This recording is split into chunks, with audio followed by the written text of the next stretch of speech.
The Empire had ruled the stars for 12,000 years. Their warships traveled across galaxies and conquered every species they found. No one had ever defeated them in battle. No one had ever tried. When their scouts discovered a small blue planet sending radio signals into space, they laughed at how primitive it seemed. The planet was called Earth, and its people had not even left their own solar system yet. High Commander received orders from the Council to claim this new world. It was a simple mission. He had done it hundreds of times before. His fleet of 27 warships jumped through hyperspace and arrived near Earth in less than a day. Each ship was massive, covered in weapons and protected by shields that could stop almost anything. Looked at the blue planet on his screen and felt nothing but contempt. These humans had no chance. He sent a message to the planet below. His words were translated into every human language and broadcast across every screen and radio on Earth. The message was simple: surrender within 72 hours or face complete destruction. There would be no negotiation. There would be no mercy. The humans would become servants of the Empire, or they would die. On Earth, panic spread quickly. People ran through the streets. Governments held emergency meetings. Military leaders gathered in bunkers and war rooms, but they all knew the truth. Their weapons could not reach the alien ships in orbit. Their fighter jets could not fly in space. Their missiles would be destroyed before they got close. Humanity was helpless. Admiral Jack stood in the command center of the Global Defense Initiative in Geneva. He was a tall man with gray hair and tired eyes. He had spent 40 years serving his planet, and now he watched the alien fleet on his screen with a heavy heart. Around him, officers worked at their stations, but the mood was dark. Everyone knew they were outmatched. Lisa Palmer, the Secretary General of the United Nations, entered the room. She was a woman in her 50s with sharp eyes and a calm voice that could quiet any argument. She had led the United Nations through many crises, but nothing like this. She walked to Admiral and stood beside him, looking at the same screen. "How long do we have?" she asked. 71 hours now," replied. "They mean what they say. Our satellites picked up weapons on those ships that could burn entire continents." Lisa nodded slowly. She had read the reports. She had seen the footage of the alien fleet. But she also knew something that very few people on Earth knew. Something that had been hidden for 20 years. "Is it ready?" she asked quietly. Looked at her with surprise. He was one of the few who knew about the project, but he had never believed this day would come. "It should be. We never tested it fully, but the engineers say it works." Lisa took a deep breath. This was the moment that would decide the fate of humanity. 20 years of secrets, 20 years of lies, billions of dollars hidden in fake budgets and false reports. All of it had been building toward this single moment. "Activate Project Ascendant," she said. The order traveled through secure channels to a place that did not exist on any map. Deep beneath the ice of Antarctica, buried under 3 kilometers of frozen ground, there was a facility that only a handful of people knew about. It had been built in secret by workers who thought they were constructing research stations. It had been funded by money that the world thought was going to hospitals and schools. It was humanity's greatest secret and its last hope. Commander Daniel Hayes was sitting in his quarters when the alarm sounded. He was a man in his 40s with a strong build and a face that showed years of hard service. He had been stationed at this facility for 5 years, waiting for an activation code that he hoped would never come.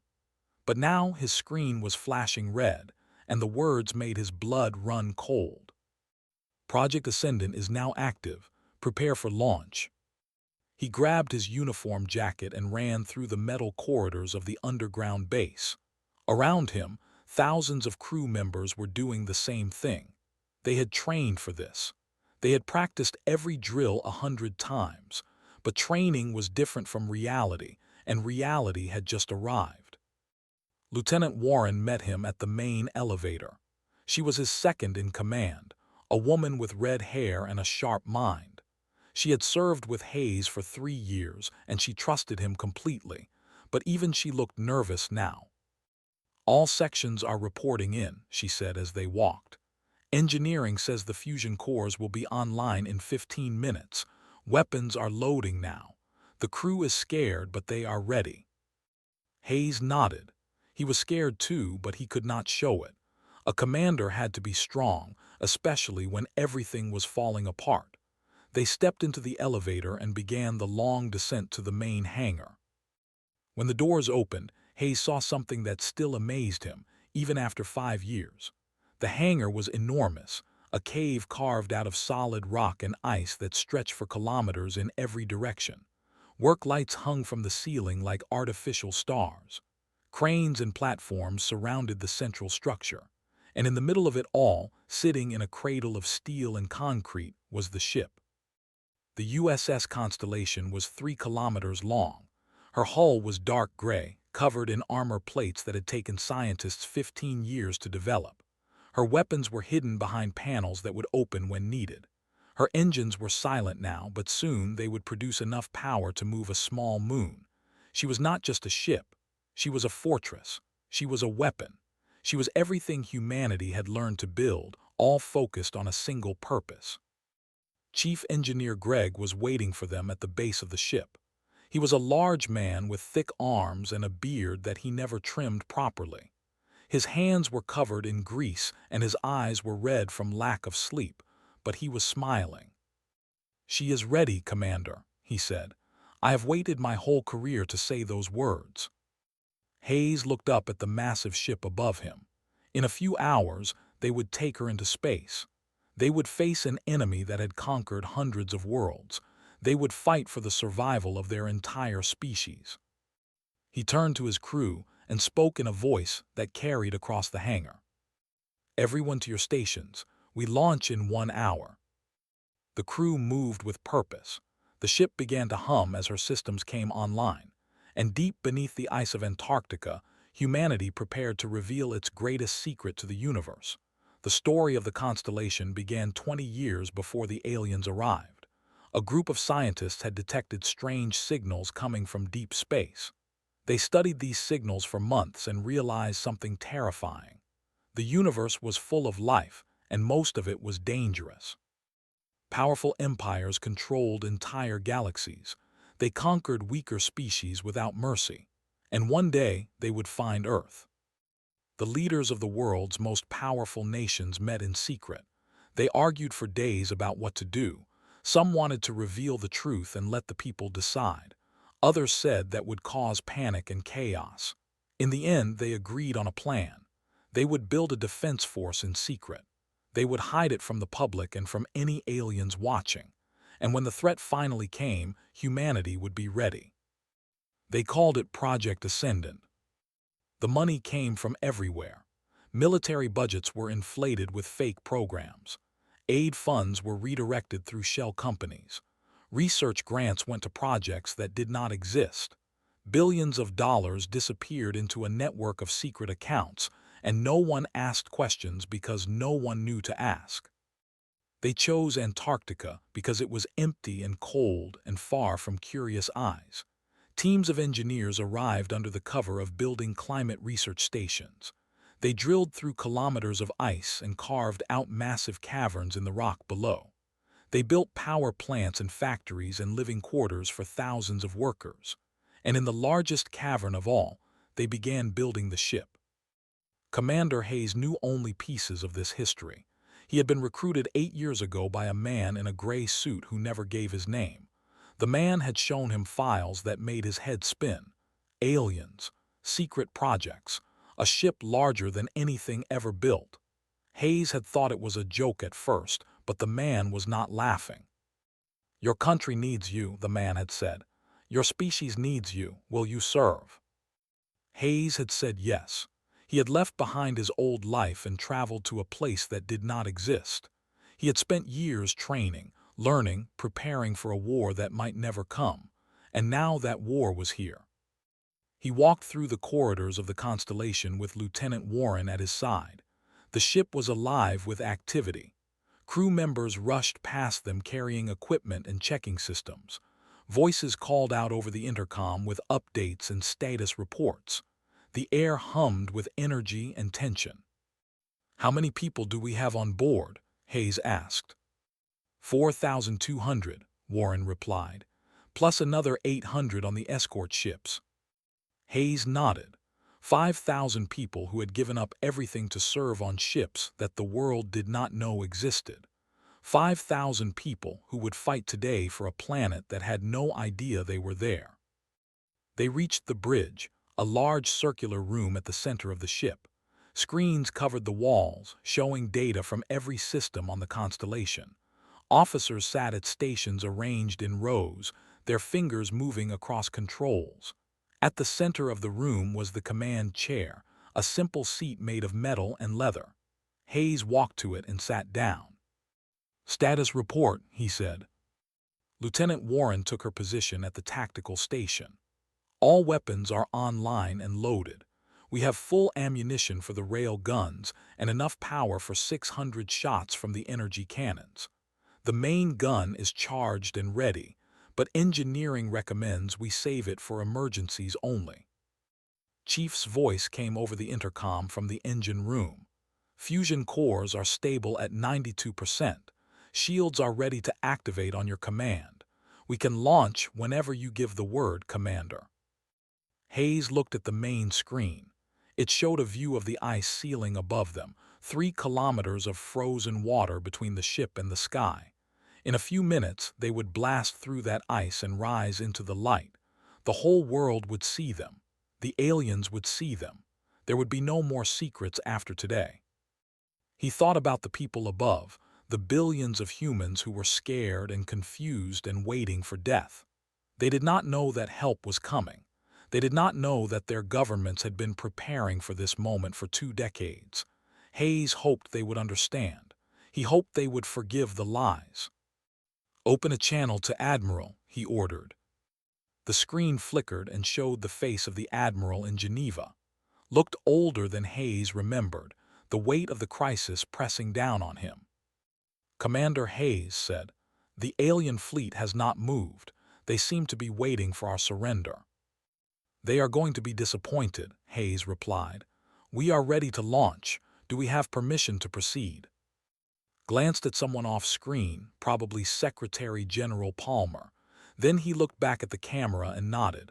"Permission granted. Show them what humanity can do." The channel closed. Hayes took a deep breath and looked around at his crew. These men and women had trained their entire careers for this moment. They had kept the secret. They had made the sacrifice. Now it was time to see if it was worth it. "All hands prepare for launch," he announced. "Navigation, plot a course straight up through the ice. Weapons, be ready for anything. Shields to full power the moment we clear the surface." The crew moved with practiced precision. The ship began to vibrate as her engines powered up. The lights dimmed slightly as energy was redirected to critical systems. On the screens, Hayes watched the other ships in the hidden fleet come online. 6 destroyers and 4 cruisers, all built in secret facilities around the world. They would follow the constellation into battle. "Launch in 30 seconds, the navigation officer announced. Hayes gripped the arms of his chair. This was it. 20 years of preparation, billions of dollars, thousands of lives dedicated to a single purpose. All of it came down to the next few minutes. 10 seconds. The engines roared. The ship began to rise. 5 seconds. Hayes looked at the ceiling of ice on his screen. In moments, it would shatter. Launch. The constellation surged upward with unbelievable force. The ceiling of the cavern opened, and the ship tore through kilometers of ice like it was made of paper. Frozen chunks the size of buildings flew in every direction. Light poured in from above, the first sunlight the ship had ever seen. And then they were free. The constellation burst out of the Antarctic ice and climbed toward the sky, her engines leaving a trail of fire behind her. Around the world, people looked up and saw something impossible. A ship rising from the ice. A ship larger than any city. A ship that carried the hopes of all humanity. The aliens saw it too. And for the first time, they realized they had made a terrible mistake. High Commander was reviewing reports in his private quarters when the alarm sounded. He had been expecting news of the human surrender, not a battle alert. He rushed to the bridge of his flagship and demanded to know what was happening. His tactical officer, a young named, pointed at the main display with trembling hands. "Something is rising from the planet's southern region, Commander. The energy readings are beyond anything we have recorded before." Looked at the screen and felt his confidence begin to crack. A massive object was climbing through the atmosphere of the primitive planet. It was leaving a trail of debris and vapor behind it, rising faster than any natural event could explain. As it climbed higher, the sensors began to get a clearer picture of what it was. "That is impossible," whispered. The object was a ship larger than his own flagship, a ship that should not exist on a planet that had not even developed basic space travel. The scanners tried to analyze its composition and technology, but the readings made no sense. The armor was made of materials they did not recognize. The energy signature suggested weapons systems that operated on unknown principles. "There are more contacts," reported, his voice shaking. 10 additional vessels emerging from various points on the planet. They are smaller, but their technology appears similar to the large ship. Stared at the display as the human fleet took formation above their world. How was this possible? His scouts had observed Earth for months. They had seen primitive rockets and chemical engines. They had seen satellites that used outdated solar panels. Nothing in their reports suggested that humans could build anything like this. He had been deceived. The humans had been hiding their true capabilities. They had let them believe they were weak, and now they were revealing their strength. On the constellation, Commander Hayes watched the alien fleet through his main screen. The enemy ships were impressive, covered in weapons and glowing with power. But they were not moving. They seemed frozen, uncertain how to react to what they were seeing. "The alien flagship is trying to scan us," Lieutenant Warren reported. "Their sensors cannot penetrate our hull. They are getting nothing but static." Hayes smiled slightly. The metamaterial armor was doing its job. The aliens could see the constellation, but they could not understand what she was made of or what she could do. That uncertainty was a weapon in itself. "Open a communication channel," Hayes ordered. "All frequencies translated into their language." Communications Officer Bradley worked his console for a moment and then nodded. "Channel open, Commander. They will hear you." Hayes stood up from his chair and faced the main screen. He knew that billions of humans were watching this moment. He knew that the aliens were watching too. The words he spoke now would echo through history, one way or another. "This is Commander Daniel Hayes of the United Nations Space Carrier Constellation," he said, his voice calm and steady. "You came to our world with threats and demands. You gave us 72 hours to surrender. I am giving you 72 seconds. Leave our solar system now or face the consequences." The channel remained open, waiting for a response. On the alien flagship, listened to the translation with growing anger. This primitive creature was threatening him. This insect from a backwater planet dared to give orders to a commander of the Empire. "They are bluffing," he told his officers. "One ship cannot stand against our fleet, no matter how large it is. They are trying to scare us into retreat. We will show them what happens to those who defy the Empire." He turned to his weapons officer. "All ships, open fire, destroy that vessel." The order spread across the fleet. 27 warships powered up their weapons and aimed at the constellation. Plasma cannons glowed with deadly energy. Missile bays opened, targeting computers locked onto the human ship. And then they fired.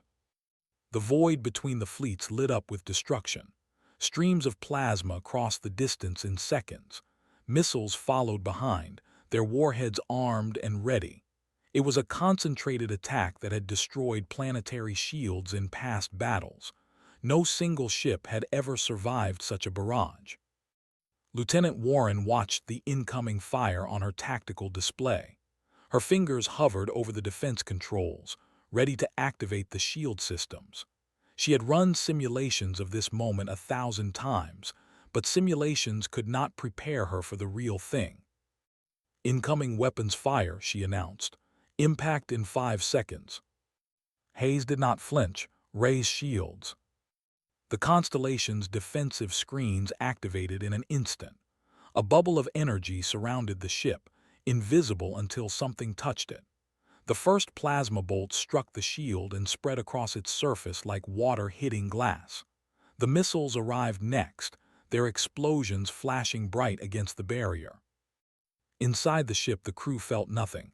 No shaking, no alarms, the shields held without effort. "Shield integrity at 98%, Warren reported, her voice filled with disbelief. "The attack did almost nothing." Hayes nodded. The scientists had promised him that the shields would work, but promises were different from proof. Now he had proof. They had thrown everything they had at the constellation, and it had not been enough. "Our turn," he said quietly. On the alien flagship, watched his attack fail with growing horror. The human ship had absorbed fire that should have torn it apart. Its shields had held against weapons that had conquered worlds. And now it was turning toward his fleet, its weapon ports beginning to open. "Commander," said urgently, "the human ship is charging some kind of energy weapon. The readings are extremely high. I recommend we raise our shields to maximum." Gave the order, but deep in his gut, he knew it would not matter. He had underestimated these humans. He had dismissed them as primitives. And now he was about to learn the price of that mistake. The constellation's main energy cannons fired for the first time.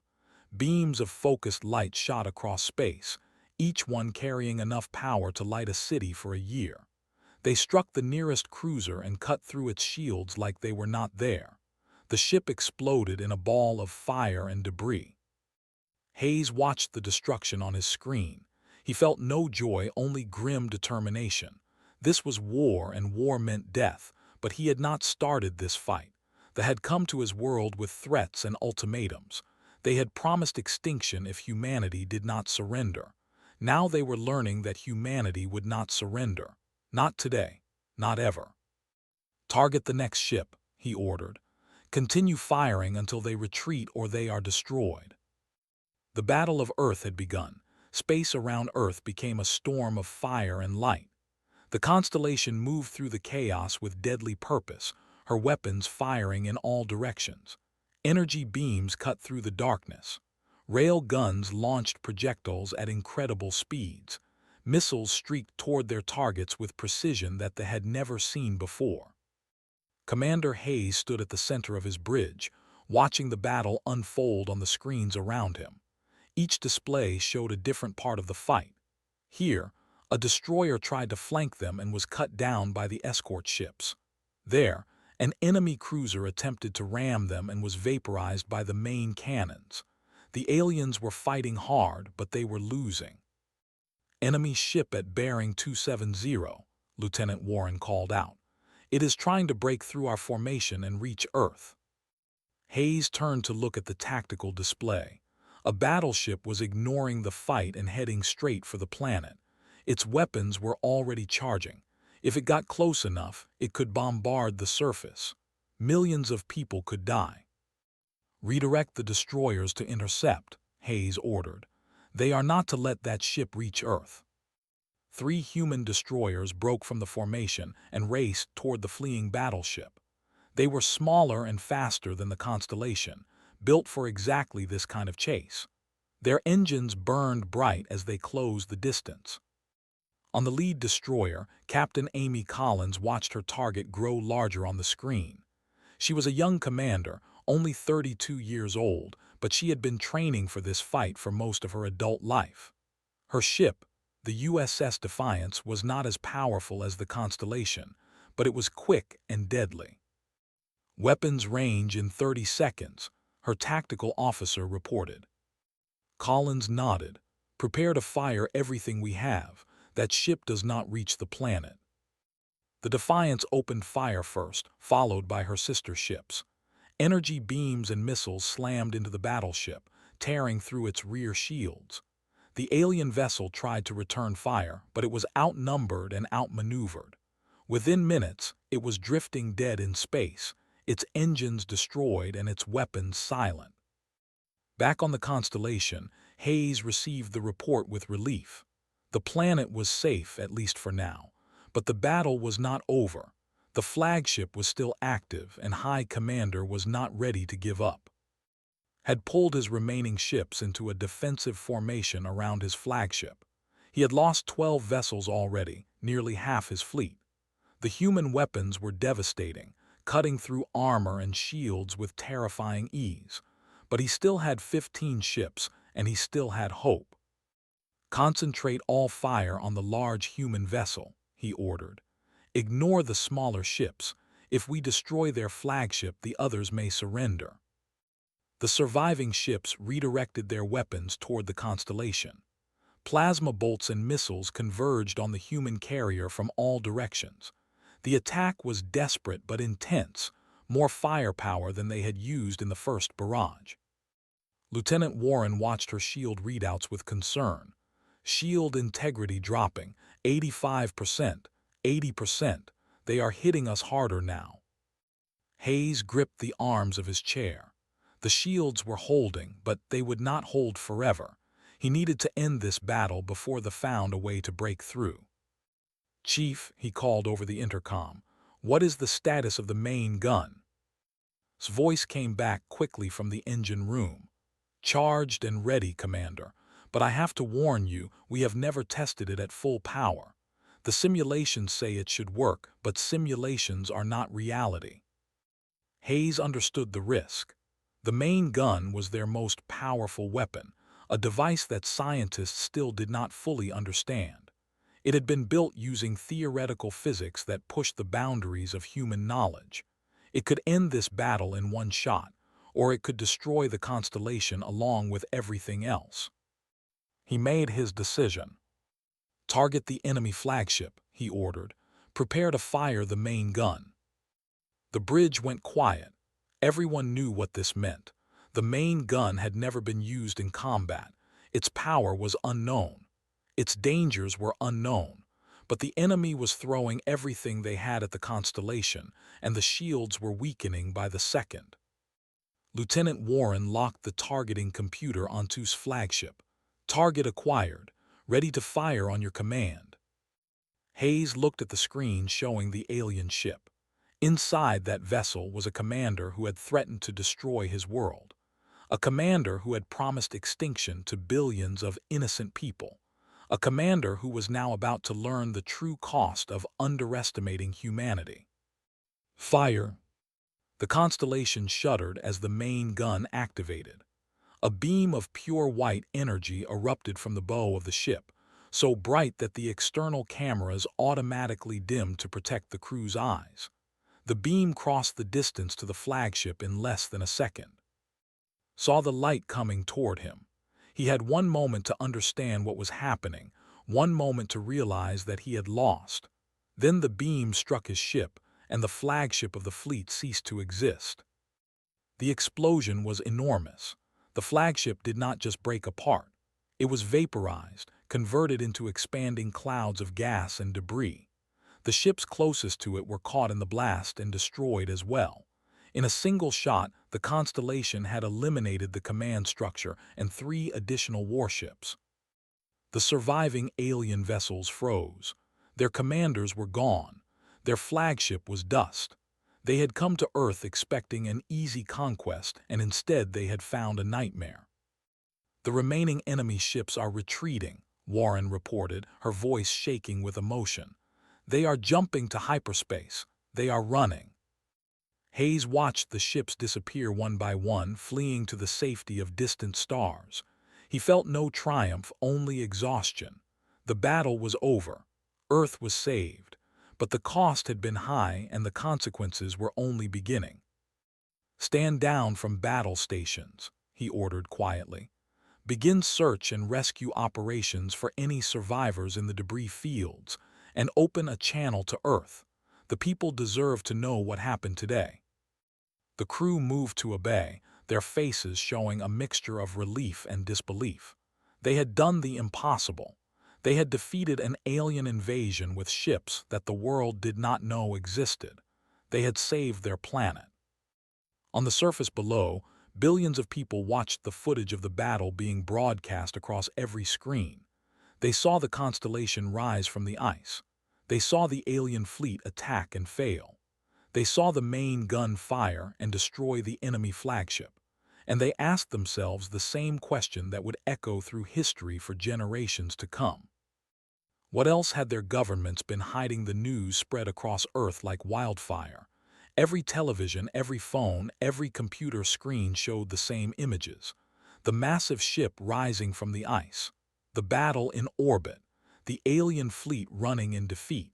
Within hours, the world had changed forever. In cities around the globe, people gathered in the streets. Some were celebrating. They waved flags and cheered and hugged strangers. They had been facing extinction just hours ago, and now they were saved. Others were angry. They demanded answers from their governments. How could such a massive secret be kept for 20 years? What else was being hidden? Secretary General Lisa Palmer held a press conference at the United Nations headquarters. The room was packed with reporters from every country, all of them shouting questions. Lisa raised her hand for silence and waited until the noise died down. 20 years ago, she began, scientists detected signals that proved we were not alone in the universe.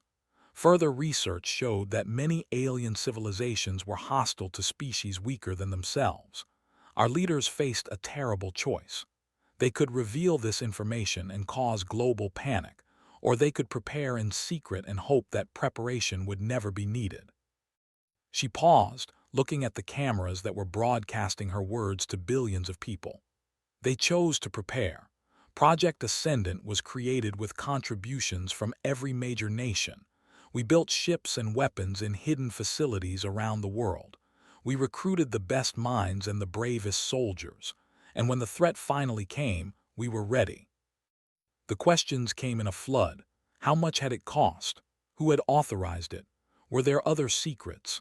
Lisa answered what she could and promised that full disclosure would come in time. But the most important thing, she said, was that humanity had survived. They had come to conquer and they had been defeated. In orbit above Earth, the constellation drifted peacefully for the first time since its launch. The battle damage was minimal, mostly surface scratches on the armor and some depleted ammunition stores. Chief reported that the ship would be fully operational again within a week. Commander Hayes sat alone in his quarters, staring out a small window at the planet below. He could see the lights of cities sparkling in the darkness, billions of people going about their lives. They were safe because of what he and his crew had done. That thought should have brought him peace, but instead he felt only a heavy weight on his shoulders. The door chimed, and Lieutenant Warren entered. She looked as tired as he felt, dark circles under her eyes and her uniform wrinkled from the long battle. She sat down across from him without waiting to be invited. "The crew is asking for you," she said. "They want to celebrate. We won after all." Hayes nodded slowly. "We won this battle, but the war is just beginning." Warren understood what he meant. They would not forget what happened today. They would return with larger fleets and more powerful weapons. And even if they did not, other species would hear about Earth. Some might want to ally with the humans who defeated the mighty empire. Others might see humanity as a threat to be eliminated before it grew too strong. "We showed them we could fight," Warren said. "That has to count for something." "It does," Hayes agreed. "But now they know we exist. They know what we can do. The galaxy is watching us now, and we have to be ready for whatever comes next." A message appeared on his screen. Admiral was requesting a conference call with all ship commanders. Hayes straightened his uniform and accepted the connection. The faces of the other captains appeared on his display, including Captain Collins from the Defiance. They all looked exhausted but proud. Spoke first.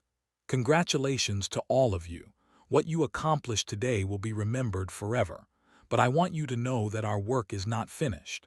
The United Nations Security Council has already voted to establish a permanent space defense force. The Constellation and her escort ships will be the foundation of that force." He paused, letting the words sink in. "Commander Hayes, you will be promoted to Admiral and given command of the First Fleet. Your mission will be to protect Earth and prepare for any future threats. More ships are already under construction, and more crew members are being trained. Within 5 years, we expect to have a full battle group capable of projecting power beyond our solar system." Hayes accepted the promotion with quiet dignity. He had not asked for this responsibility, but he would not refuse it. Earth needed defenders, and he had proven that he could lead them. On the thousands of light years away, the High Council received word of the defeat with stunned disbelief. The Empire had ruled the stars for 12,000 years. They had never lost a major battle to any species.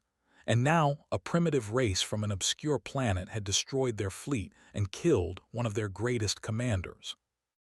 The council members argued for days about how to respond. Some wanted immediate revenge, a massive invasion force that would crush Earth and its defenders. Others urged caution. The humans had demonstrated technology that they did not understand. Another attack might lead to another defeat, and the Empire could not afford to appear weak. In the end, they chose a middle path. They would not attack immediately, but they would not seek peace either. They would watch. They would learn. And when they understood how the humans had built their ships and weapons, they would return. But they were not the only ones watching. Across the galaxy, other species had observed the battle through long-range sensors and spy probes. They had seen a young civilization stand against an ancient empire and win. The news spread through diplomatic channels and trade routes, reaching species that humanity had never heard of. Some of these species felt fear. The humans had shown that they were dangerous, that they could build weapons of incredible power. Perhaps it would be wise to destroy them before they grew any stronger. But others felt something different. For thousands of years, the Empire had bullied and conquered weaker species. Now someone had finally stood up to them. Someone had shown that the mighty could be beaten. On a dozen worlds, in 100 secret meetings, plans began to form. Perhaps the humans could be allies. Perhaps together they could challenge the old powers that had ruled the galaxy for too long. Perhaps this was the beginning of something new. On the observation deck of the Constellation, Admiral Hayes stood looking at the stars. He did not know what the future would bring. He did not know if humanity would face more wars or find new friends among the stars. But he knew one thing with absolute certainty. Humanity had stepped onto the galactic stage. They had shown that they were not prey, not victims, not primitives to be conquered. They were a species that could fight, that could win, that would never surrender. The universe would never underestimate them again.